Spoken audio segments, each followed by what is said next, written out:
We all stood together yesterday and sent a very clear message to this government that supports for students is not only important, it is critical that we ensure that they are going to continue not just for a year, not just an 18-month pilot, but that they continue in a long term so that kids can be successful in their public school experience from pre-kindergarten all the way to their grade 12 years. Unfortunately, despite all of that overwhelming support, despite the 11,000 emails that were sent last week to elected officials, despite the 7,700 members who joined rallies from April through the fall of last year, and despite the 3,300 letters that myself and the president of the Canadian Teachers Federation delivered to the Premier and the Minister of Education yesterday, they're still not listening. The Minister of Education yesterday says it makes no difference. But it is critical that this government start taking this process seriously and start seeing how serious teachers and the public are taking this. What teachers are asking for around class complexity isn't revolutionary. We're not trying to change the world. We're trying to ensure that there are commitments for our kids in a long term. Other provinces have done this. Like I've said before, most recently, Quebec and Ontario made agreements with teachers that ensured a minimum level of support for kids across those provinces. This should not be this difficult.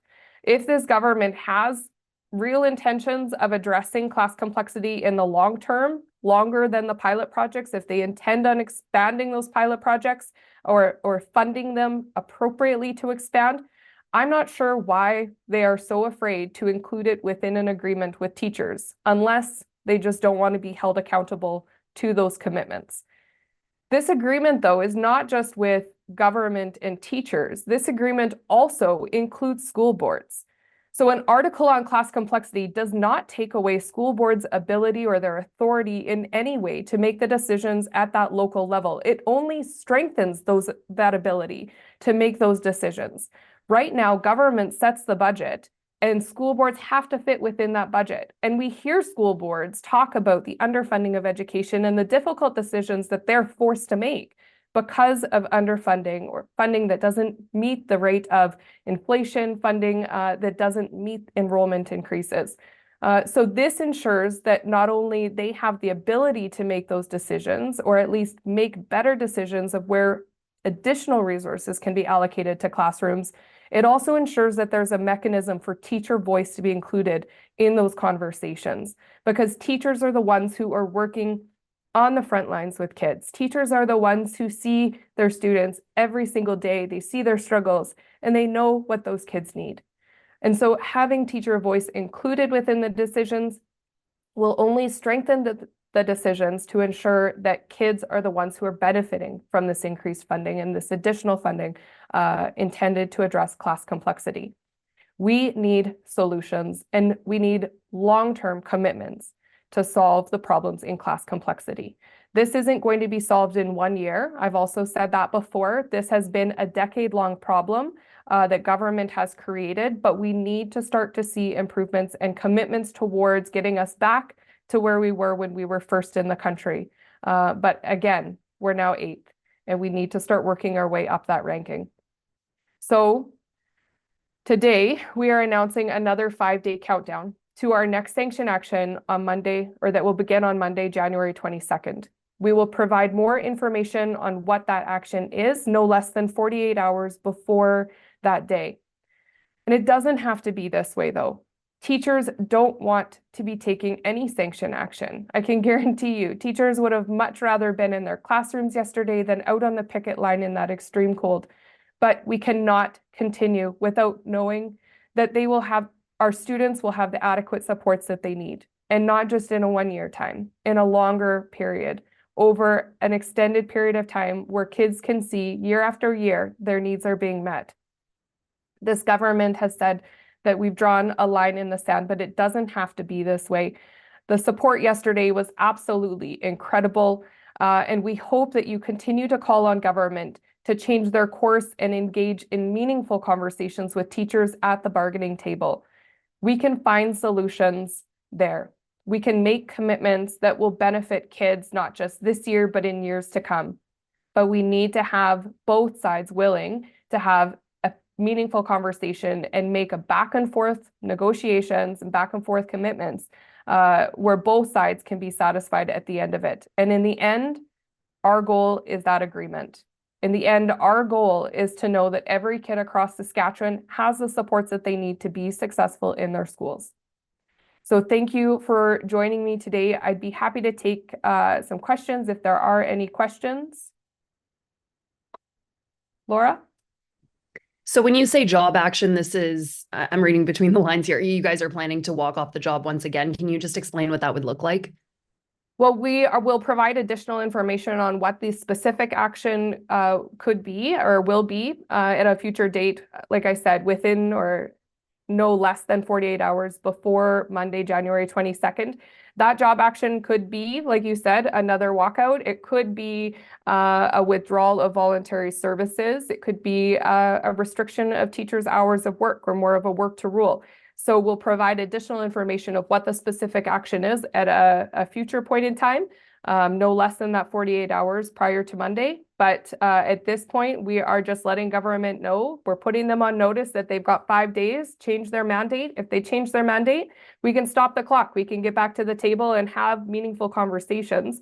But they need to be able to have a back and forth. And right now, that hasn't been happening. Alec?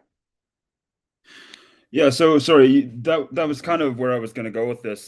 Just trying to ask if this is another strike or withdrawing of extracurriculars or what exactly. But so the deadline is Monday, so that's when we can expect it, or sometime between then. I was just hoping you could elaborate a little bit on tactic and timeline here. Well, we provided more notice the past countdown. We gave the notice right at the beginning of the countdown of what the specific action would be. But based on legislation, we are only required to provide 48 hours notice of the specific action. But we do want to put government on notice that we will have an additional action on or beginning on January 22nd. But we will provide more information of what that specific action is no later than 48 hours before. So at the latest, it would be Saturday morning. So you should expect an announcement unless, like I said, unless government comes back with a renewed mandate, we would be happy to get back to the table. If they'll make that commitment to start engaging in real conversations in a negotiations process that's a good faith negotiations process with teachers. I suppose the government has said time and time again that they're not going to address this at the bargaining table. The STF has said that essentially this is the keystone issue in bargaining. I suppose outside of a flat out strike extended past 1 day, I mean, what options do you really foresee here? Because they weren't swayed yesterday. Minister Cockrell kind of doubled down in a lot of what he was saying. So I suppose outside of ratcheting up the job action, what foreseeable end to this do you see? Well, our goal has always been to get to an agreement. We don't understand why the government continues to refuse to engage in conversations. Even yesterday, I heard a comment from the minister say that we made agreements in past rounds of bargaining to create those committees. Unfortunately, the committees were ineffective in being able to provide meaningful, tangible solutions to address class complexity. So we have talked about this in previous rounds of bargaining. So I don't know why this is the line in the sand that they've drawn for this round of bargaining, to not engage in these conversations. As well, like I said, other provincial organizations have negotiated around class complexity in various different ways. We can find a Saskatchewan solution to this article. It doesn't have to be taken from other provinces, but the fact that other provinces have it means that we can do it as well. We just have to have that political will to be able to commit to those long-term solutions. And we're hopeful that our continued actions will do that. We're also hopeful that through that public support, government starts to listen.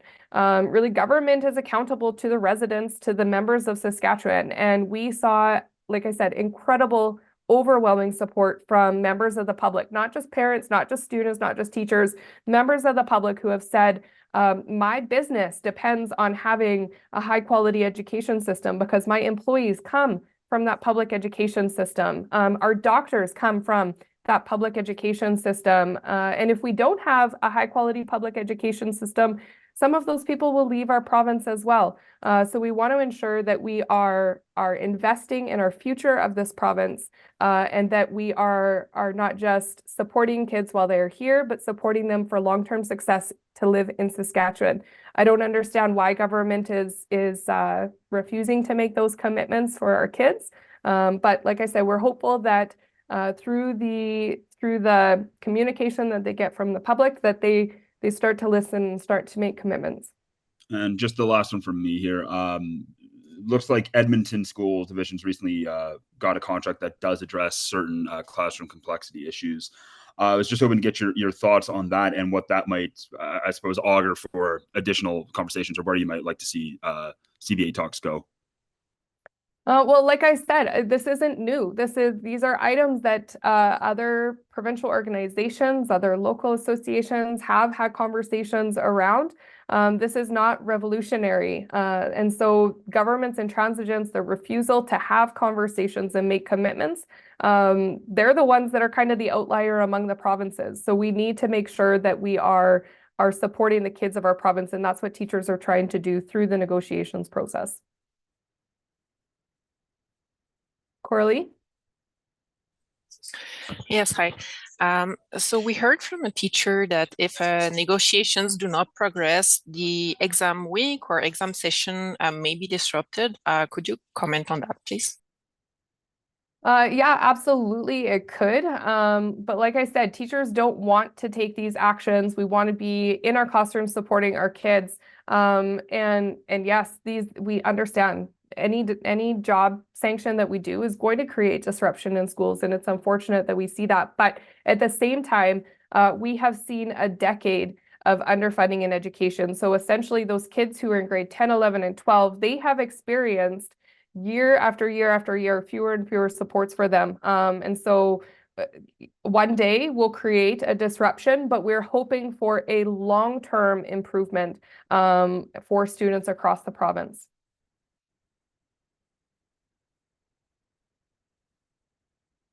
Laura, I see you've got a question in the chat. Can you say anything about how long the next job action, strike, or withdrawal of service will last? And can you also elaborate whether the 48 hours starts on Saturday on the weekend, or is it business days? So first off, we'll provide that additional information when we make our announcement later this week. Like I said, no less than 48 hours prior to Monday. And that 48 hours notice also does include weekends. So it could be no later than Saturday morning before that school time would typically start. So around 8 a.m. Saturday morning would be the very latest you would hear from us.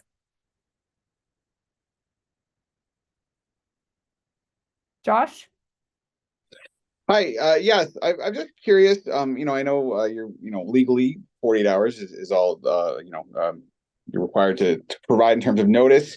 Before the strike yesterday, there was 5 days of notice, gave parents lots of heads up to, a lot of random camps and things sprung up for kids to go to. This could happen as late as Saturday. Why? I'm just curious what the thinking is behind that, because before that notice gave people a little more time to prepare, but this uncertainty now would probably make it a little more challenging for parents to plan, depending on what might happen. I completely understand. I am a parent as well, and so shifts in planning create a lot of stress in a parent's life. I feel it this morning too, just as an individual experience. I understand that it creates a disruption, and we get that. We provided additional notice for the first day because it was something that we knew was going to be unexpected from parents across Saskatchewan. And so we wanted to provide them with additional notice to be able to be flexible, or to be able to provide them enough time to make the plans necessary so that their kids could be safe on those days too.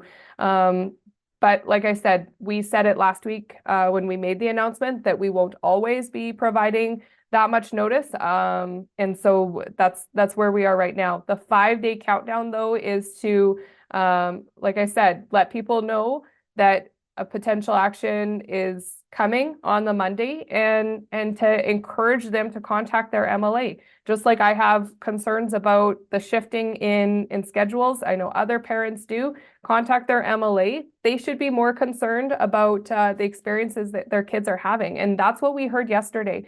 Parents want what's best for their kids. They want to know that their kids are supported in their pre-K to 12 education. This government needs to start listening to the people who elect them, and not just the people who elect them. They need to start listening to kids as well, and ensure that every person across Saskatchewan has their voice heard through that democratic process.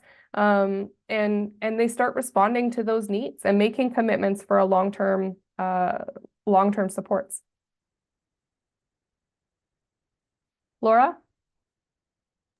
I'm just curious, this is an election year. What does this mean for the STF in terms of politics? I know in the past, the STF has urged teachers to purchase memberships to pick a premier. What does this mean for this year? Well, in terms of our process and negotiations, it's unfortunate that it becomes political. Really, these should be looking at educational issues, which is what we have been talking about, is the needs of our kids. But where it gets political is where we start to see actions from government to sidestep that bargaining process and sidestep the need to make long-term commitments. So we have a pilot project that has been announced, but we have seen in previous rounds where there have been election promises and they go away very quickly afterwards. So we want to make sure that we are, and that agreement, a long-term commitment that could be done through the negotiations process, would take the politics out of the classroom. And that is what we want to see. We want to see decisions not being made out of political gain by this government. We want to see decisions being made in the best interest of kids. And it shouldn't matter who the elected officials are when we're making those decisions, because we should be listening to the kids, we should be listening to their parents, we should be listening to teachers when we're talking about the educational needs here in Saskatchewan. So this election year, are you going to be pushing any support of any certain candidate, or what could that look like? So Saskatchewan is a nonpartisan organization, so we are engaged in politics, obviously, just due to the relationship that we have with government. But we do not support any one specific party or any one specific candidate. Okay, thank you. Thank you. Eric? The education minister mentioned yesterday that classroom complexity and sizes are a line in the sand, and he believes that that's a school board issue. You addressed it in your comments here off the top that you feel can be a partnership between boards and and teachers. I guess, can you elaborate a little bit and where you see that partnership, or how that partnership could work to kind of keep those solutions maybe to the individual schools and divisions, like the minister says he wants to keep those issues? Absolutely. So like I said, we have seen solutions in other areas of the country. Our proposal that we put forward as an opening position was really intended to be a minimum standard. It shouldn't be a standard that everyone necessarily strives to, but then it provides a baseline of what students should be able to expect for supports regardless of where they are across the province. And then depending on local needs, school divisions could put additional resources in specific areas. Maybe they want smaller class sizes for their youngest classes, smaller than what the ratio was that was set in contract. Maybe they want more reading intervention supports. Maybe they want more mental health counselors. And so local divisions could still provide that local decision-making on where the additional supports would go, but we would be looking at setting a baseline, a minimum standard for across the province on what we would expect for every kid across Saskatchewan. Another way that could be addressed is through a class complexity fund, allocating dollars and providing those dollars, like we saw the $20 million as part of the $40 million that was announced last June. They could provide that commitment, but ensuring that teacher voice is included within the conversations ensures that the focus remains on the kids and the focus remains on supports for students. It doesn't take away local school division authority. It doesn't take away that decision making, but it's a commitment, it's a partnership to say government will provide the funding, local school divisions can make the decisions in consultation with the teachers who are supporting those kids and seeing the needs on a day-to-day basis.